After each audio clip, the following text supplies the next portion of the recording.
Olá, tudo bem com você? Eu sou o professor João Cláudio Rufino, professor na Faculdade de Teologia, e já quero te dar as boas-vindas aqui neste canal, que tem como intuito, propósito, levar a cada um de vocês o aprofundamento bíblico. Se você quer realmente saber o que a Bíblia quer dizer, você está no lugar certo.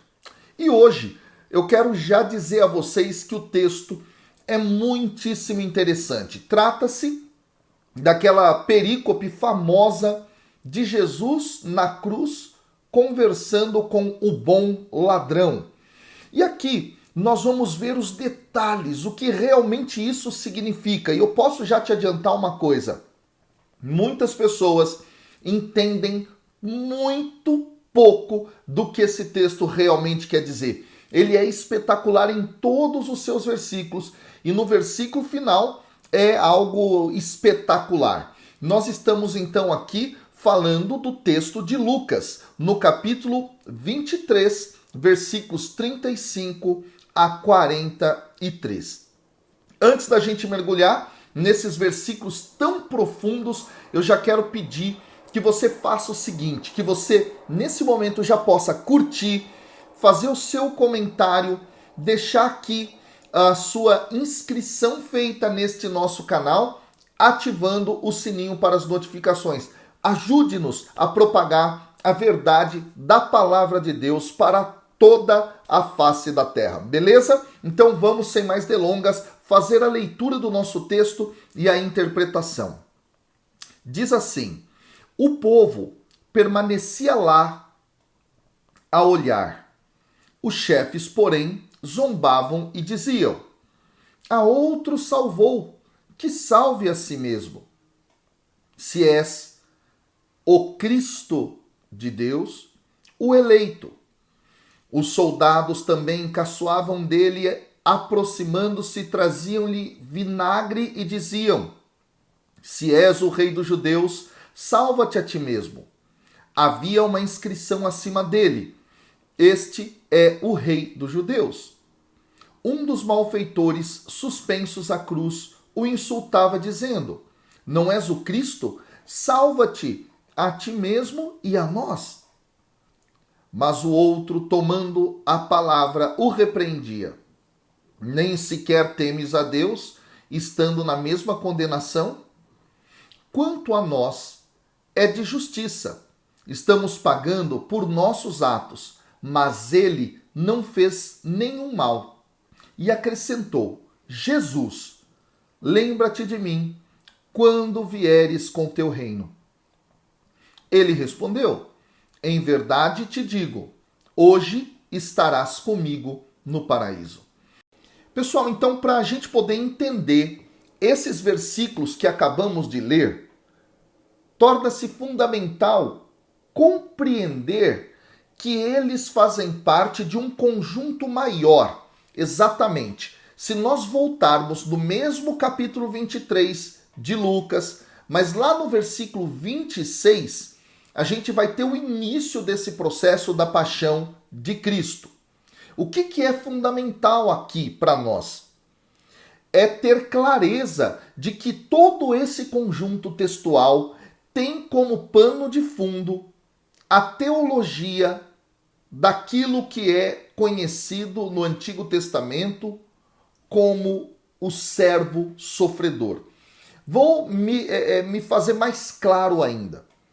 Dentro de Isaías, desde o capítulo 40 até o capítulo 55, esse conjunto que a gente chama de segundo Isaías, que está sendo escrito e fazendo referência ao período em que o povo está lá no exílio da Babilônia, por volta de 586 a.C., quando esse exílio toma corpo, né? Ele fica bem maior. O que vai acontecer? Nesse conjunto de Isaías, existem 4 cânticos que falam dessa figura do servo que sofre e que ao mesmo tempo vai ser aquele que vai assumir as dores do povo de Israel sobre si e vai ajudar na redenção do povo. É muito mais complexo, claro, todo esse processo do servo sofredor. Qualquer dia, quem sabe a gente tendo espaço aqui na nossa agenda de gravações, a gente possa falar a respeito disso melhor. Mas fato é que é muito importante ter isso em mente, porque toda linguagem será baseada nesses cânticos. Aquilo que nós vamos estudar hoje estará justamente presente de alguma forma nessa intertextualidade, ok? Então vamos lá. Quando nós olhamos o texto da crucificação, é muito importante que a gente entenda o seguinte: vai aparecer uma sequência de grupos de personagens. Primeiro, o povo vai aparecer diante da cruz. Depois, nós teremos os chefes. Depois, nós teremos os soldados. E depois, nós teremos os que estão crucificados ao lado de Jesus. É muito importante ter esta sequência. Por quê? Porque nós veremos o seguinte: no início, o povo se encontra. A gente vai ver que esse povo não é a mesma coisa que a multidão que pede para crucificá-lo, ok? Esse ponto é fundamental. Aliás, alguns dias atrás, aqui, eu falei a respeito dessa questão do povo dentro do texto de Lucas, tá? Se você vem acompanhando aqui o nosso canal, você já percebeu isso. Há 2 dias atrás, tá? Agora, há um outro detalhe. Então, se no começo você tem o povo, e esse povo, de algum modo, tem a ver com um posicionamento um pouco mais favorável à figura de Jesus como Messias, no final, formando uma estrutura, tá? No final, você terá aquele que está crucificado ao lado de Jesus, que vai defendê-lo na cruz. E aqui no meio, nós teremos tanto os chefes do povo, quanto também os soldados, e se quiser colocar aqui o outro que está sendo crucificado, que não o aceita, então no centro, a negação. Então, nas pontas do texto, você vai ter um posicionamento favorável e no meio do texto, aqueles que não estão a favor. Essa forma de escrever nós chamamos de paralelismo. O paralelismo é compreendido como um processo de correspondência no próprio texto. E ele é muito importante porque, além dele organizar a sequência das ideias, ele revela para nós o que está em jogo. E aqui nesse texto, o que está em jogo é a distinção entre aqueles que aceitam Jesus de Nazaré como Messias e aqueles que não o aceitam. Ok? Esse ponto é fundamental. Bom, aí então, no versículo 35, o povo é apresentado. E como nós já sabemos, o que está colocado aqui é que Lucas faz uma diferença, traça uma distinção entre o povo, laos em grego, e aquilo que vai ser os chefes do povo. Então, o povo aceita, mas os chefes do povo não aceitam. E aí há uma outra distinção que não aparece exatamente aqui, tá? Mas que vai aparecer em outros momentos do texto, que é a multidão. A multidão em grego é óklos, povo é laos, tá bom? Então há uma diferença aí. Povo faz referência a Israel, ao rebanho que vai aceitar esse pastor que é Jesus, o Cristo de Deus. Então, avançando para a explicação, o povo permanece ali somente olhando, o povo não escarnece, o povo não tira sarro, o povo não vai contra Jesus, ok? Eles ficam ali como que vendo aquele espetáculo, ok? Esse dado é muito interessante, por quê? Porque no paralelo existente lá em Marcos, no capítulo 15, no versículo 29, e ao mesmo tempo também lá em Mateus, capítulos 27, no versículo 39, os que estão aos pés da cruz, ali, ou que passam, vão desafiar Jesus, vão tirar sarro dele. Aqui em Lucas não acontece isso, ok? O povo está observando. E aí, os chefes vão aparecer. E esses chefes, eles zombam, tá? Eles zombam aqui. E é um dado muito interessante o fato de que esses chefes, eles serão aqueles que terão uma atitude de zombamento, e no grego, esse verbo zombar que aparece aqui é o verbo ekmiterizó, que é atribuído aos fariseus, já lá no capítulo 16, versículo 14 de Lucas, tá? Esse dado é muito interessante. Então, os chefes do povo, assim como os fariseus, zombam de Jesus. E a frase deles para Jesus é: a outro salvou, salve a si mesmo. Ora, aqui há um dado muito interessante. Aqui há um dado espetacular. Número 1 é o fato de que essa forma de falar, essa construção é muito próxima àquela que Jesus ele vai ouvir e vai falar, não é? Lá no capítulo 4, versículo 23 de Lucas. Quando ele, então, estava na sinagoga em Nazaré, ele faz a leitura e ali ele inicia, então, o seu ministério, depois dele ter saído do deserto para ser tentado e ido para Nazaré. Ele faz a leitura do profeta Isaías, ele diz que aquela missão dele estava iniciando. E Jesus mesmo vai dizer, não é? Que muitos vão falar para ele: doutor ou médico, salve-se a si mesmo. Ora, Jesus já previu esse tipo de reação contrária daqueles que não o aceitariam como Messias. É muito interessante porque se a gente vai acompanhando toda a narrativa de Lucas, Lucas vai colocando aqui os elementos que ao longo de todo o texto foram sendo construídos.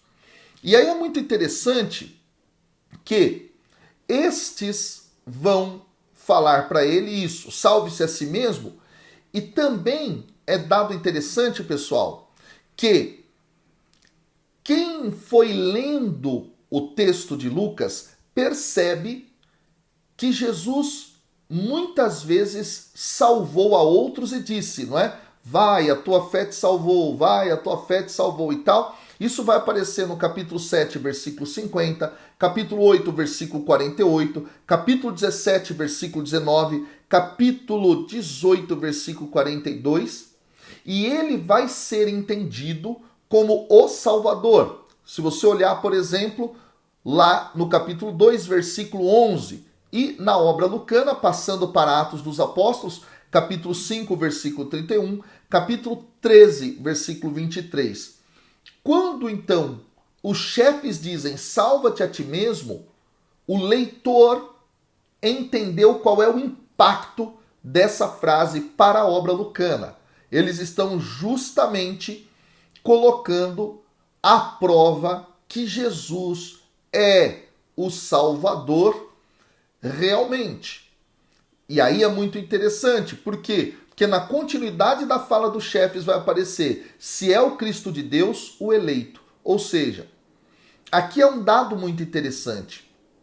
Quando nós olhamos para o texto de Lucas, o eleito, essa expressão, o eleito, ho electos em grego, vai aparecer justamente no momento da transfiguração, lá no capítulo 9, versículo 35, quando o Pai fala para Jesus que ele é o Messias. Olha só que dado interessante.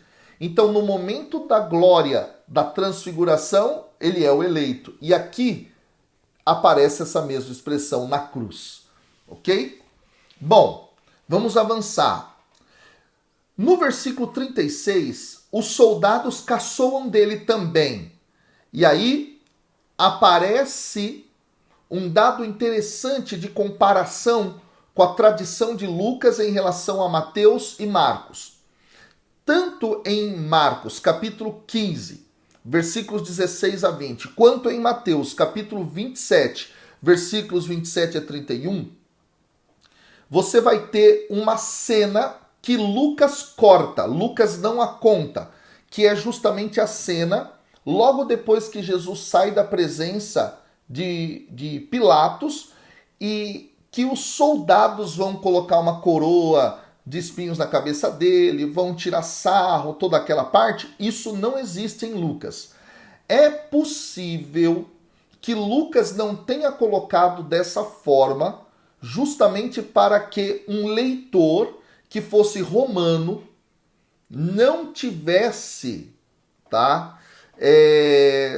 Aqui como que a gente pode dizer? Não tivesse uma visão negativa a respeito da forma como Lucas pensa o poder romano.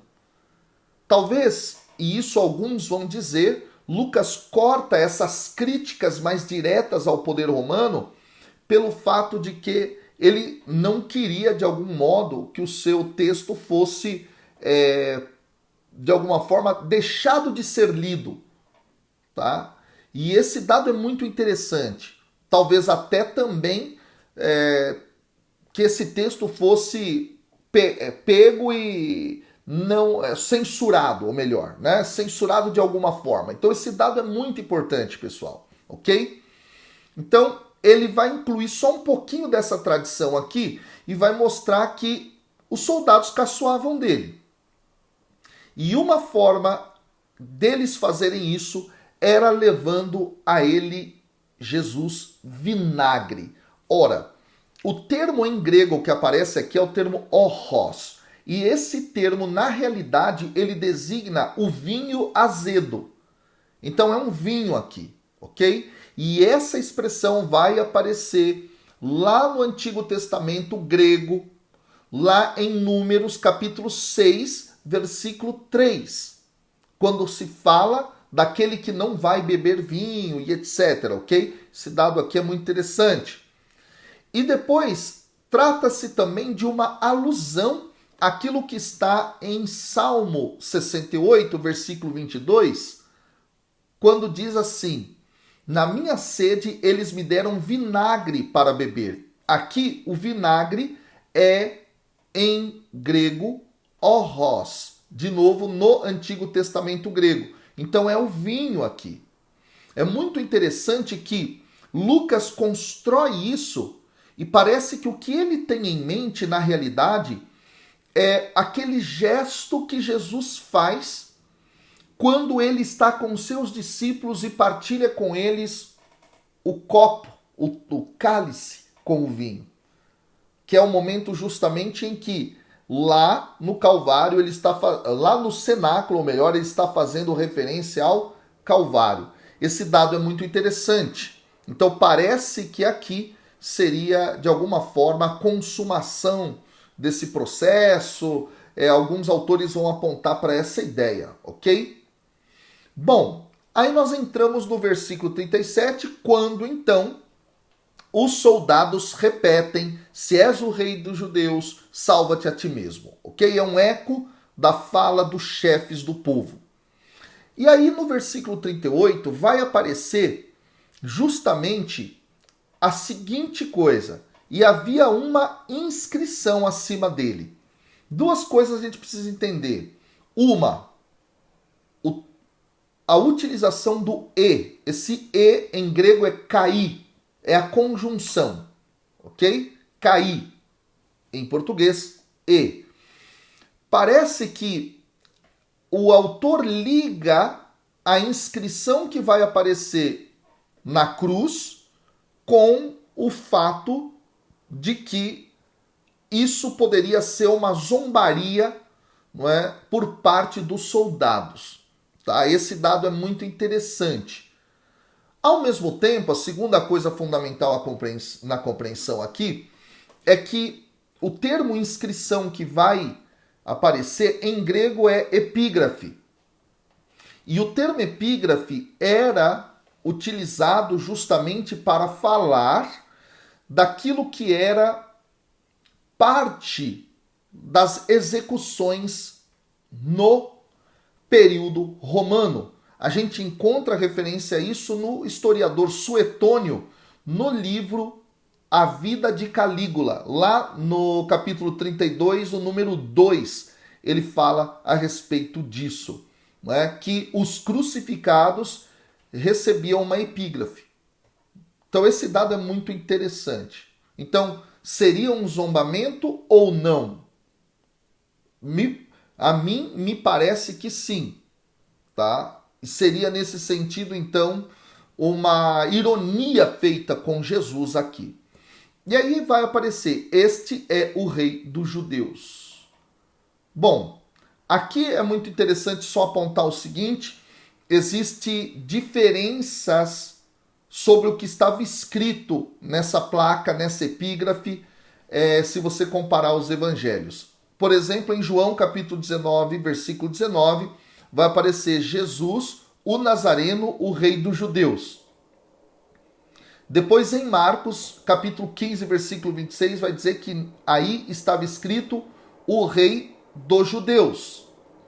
Depois em Mateus 27, 37 diz, este é Jesus, o rei dos judeus. Lucas, ele vai seguir mais de perto o que Marcos diz, só que vai colocar, né, o pronome demonstrativo esse em grego hutos aqui. Tá? Esse dado é muito interessante, essa diferença. Tá? Bom, aí aparece então a chacota do malfeitor. No versículo 39, um dos malfeitores suspensos na cruz o insultava. Quando nós lemos o paralelo em Marcos capítulo 15, versículo 27, e em Mateus capítulo 27, versículo 38, estes homens que estão ao lado de Jesus, eles não são chamados como kagurgos em grego, eles são chamados de lestai. Kagurgos é malfeitor, e aparece aqui, né? Aparece aqui nesse texto de Lucas. Lá é lestai, e lestai significa ou bandido, mas muito mais revolucionário. Exatamente. E aqui é um dado interessante, tá, pessoal? Esse termo lestai, ele vai designar o criminoso político. E a cruz era realmente, não é, uma condenação política. Esse termo vai ser predito lá em Lucas, no capítulo 22, versículo 52. Lestai vai ser utilizado, mas ele queria evitar que Jesus fosse chamado dessa forma. Talvez por conta daquela questão em relação ao Império Romano que eu falei para vocês anteriormente aqui. Tá? Então, como Lucas devia ter algum certo receio de ser condenado ou ter o seu evangelho confiscado, alguma coisa assim pelo poder romano, ele não vai colocar Jesus como lestai, como é em Marcos, como é em Mateus. Vai colocar ao lado de dois que serão tidos como malfeitores, ok? Esse kagurgos vai aparecer no Antigo Testamento grego, lá em Esther, capítulo 8, versículo 13, em Provérbios, capítulo 21, versículo 15, e também em Sirácida, ou Eclesiástico, no capítulo 11, versículo 13, e normalmente ele vai ser aplicado para alguém que realizou algo contra a lei. Tá? Esse dado é muito interessante. Bom, aí nós temos aqui que eles vão, ou esse malfeitor, ou melhor, vai dizer, não é? Não és tu o Cristo, salva-te a ti mesmo e a nós. Aqui é muito interessante que ele vai pedir que Jesus o salve e salve aos dois malfeitores também. Ele tem uma perspectiva muito egoísta aqui. Esse ponto é muito interessante, tá? Esse egoísmo vai ser constantemente condenado ao longo de todo o Evangelho de Lucas e também no texto de Atos dos Apóstolos. Aí nós temos, pessoal, a seguinte referência aqui, que eu acho que é fundamental. Quando nós olhamos para o texto paralelo de Marcos e para o texto paralelo de Mateus, nós não encontramos agora a figura do bom ladrão. Nós não encontramos. Em Marcos, lá no capítulo 15, versículo 32, na última parte do versículo diz: também os que estavam com ele crucificados o insultavam. Ou seja, lá os dois se colocam como contrários. Em Mateus, nós temos no capítulo 27, versículo 44, dito assim: os mesmos impropérios que lhe diziam também os ladrões que haviam sido crucificados com ele. Ou seja, também os dois se colocam como contrários. Lucas, aqui, ele vai elaborar uma variação na narrativa e vai inserir que havia alguém, um desses dois, que queriam, não é, serem aceitos ou terem seus pecados perdoados ou uma espécie de conversão. Esse dado é muito interessante. Por quê?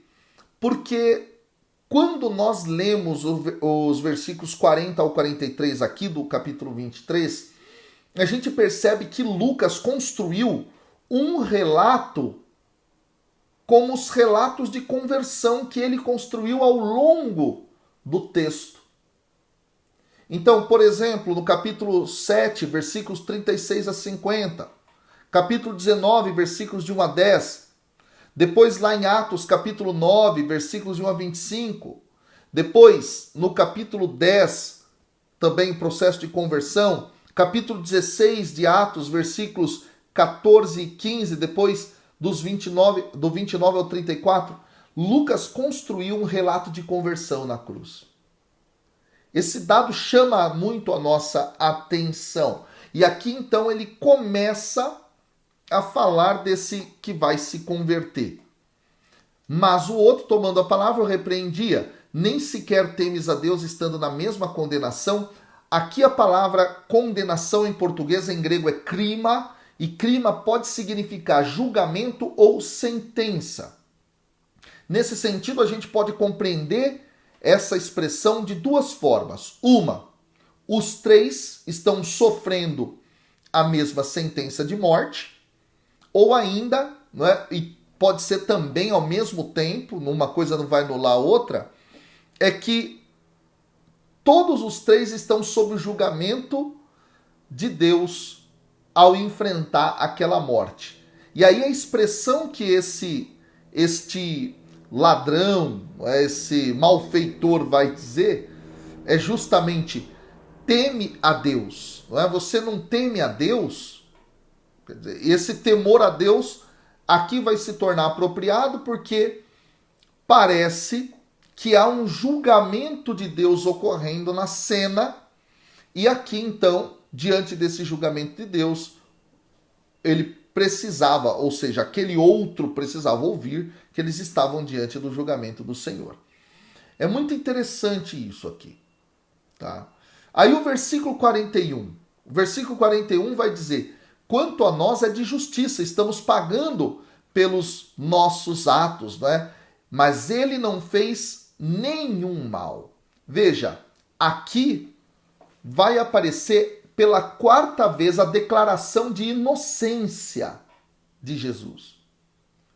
Então, se você ler o capítulo 23, lá nos versículos 13 até o 23 e seguir a leitura, você vai perceber que aqui vai ser a quarta vez que Jesus vai ser declarado inocente. E sobre ele não pode ser imputado erro algum. Esse dado é muito importante.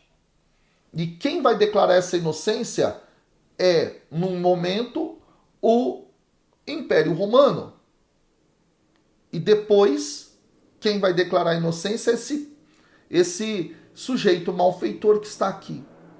Isso chama muito a atenção. E aí o versículo 42 vai então trazer um dado que para mim é o mais bonito, o mais espetacular de todo esse texto de hoje, que é justamente o seguinte. Aqui, esse malfeitor, ele vai usar a seguinte expressão: Jesus, lembra-te de mim. Vamos para o Jesus. Gente, é muito interessante que a utilização do nome pessoal Jesus estará presente na boca apenas daqueles que estavam endemoniados e também na boca daqueles que estavam buscando cura. Gente, isso é maravilhoso. O que significa aqui? Que lá no capítulo 4, versículo 34 só vai aparecer, capítulo 8, versículo 28 vai aparecer, capítulo 17, versículo 13, isso vai aparecer, capítulo 18, versículo 38, isso vai aparecer. Aqui significa que este homem, ele estava buscando uma libertação, ele estava buscando uma cura, uma salvação. Que coisa mais maravilhosa. E aí então, ele vai usar a expressão, lembra-te de mim. E aí, pessoal, o termo base para este lembra-te de mim é o termo anamnesis, que é o termo lembrança, que vai ser utilizado justamente onde? Vai ser utilizado dentro do próprio relato lucano, no momento em que Jesus diz lá no cenáculo com os discípulos, fazer isto em memória de mim. É anamnesis que é utilizado aqui. Agora, o que significa esse anamnesis? Anamnesis significa, se a gente ler em outros locais onde esse termo aparece, o trazer à mente. E esse trazer à mente é algo mais do que mecânico. É uma forma de presença.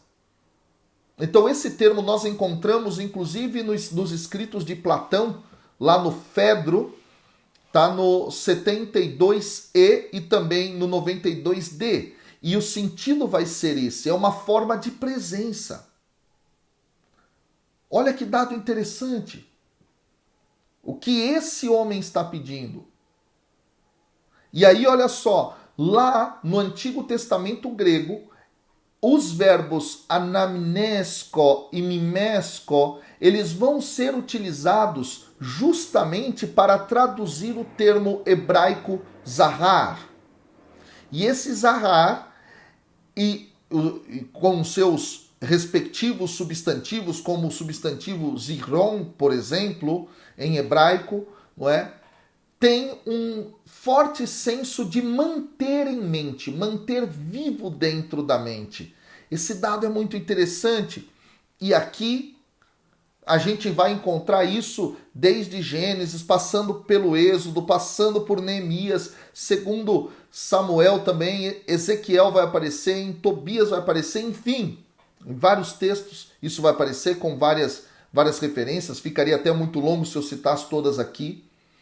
Mas há um detalhe aqui. Esse verbo zahar e o substantivo zikron, eles vão fazer sempre parte da linguagem de sacrifício. Ou seja, no sacrifício, as pessoas se lembram de Deus e no sacrifício, Deus se lembra das pessoas ou do povo. Olha que dado interessante. Isso nós vamos encontrar, por exemplo, lá em Levítico, capítulo 24, versículo 7, em Números, capítulo 5, versículo 15, capítulo 10, versículos 9 e 10, Salmo 19, versículo 3 e até mesmo no Novo Testamento em Hebreus, capítulo 10, versículo 3. Nesse momento em que o sacrifício de Cristo está ocorrendo, aparece essa linguagem na boca do que vai ser o malfeitor. Olha que coisa espetacular. Lembra-te de mim. Então, no alto do sacrifício, o pecador clama: Senhor, lembra-te de mim. Ou seja, me perdoa, me mantém vivo. Eu creio que tu és o sacrifício mais pleno e mais perfeito. Gente, isso aqui é espetacular, isso aqui é maravilhoso. E aí Jesus responde, em verdade, eu te digo, hoje estarás comigo no paraíso.